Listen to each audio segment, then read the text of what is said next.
رات کی قسم جب وہ چھا جائے اور دن کی قسم جب وہ روشن ہو جائے، اور اس ذات کی قسم جس نے نر اور مادہ پیدا کیے کہ تم لوگوں کی کوشش طرح طرح کی ہے۔ سو جس نے اللہ کے رستے میں مال دیا اور پرہیزگاری کی اور بہترین بات یعنی کلمہ توحید کو سچ جانا،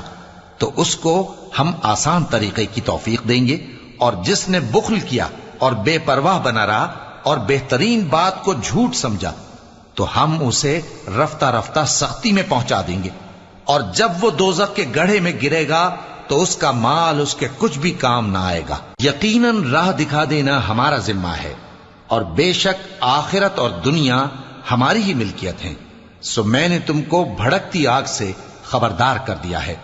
اس میں وہی داخل ہوگا جو بڑا بدبخت ہے، جس نے جھٹلایا اور منہ پھیرا، اور جو بڑا پرہیزگار ہے وہ اس سے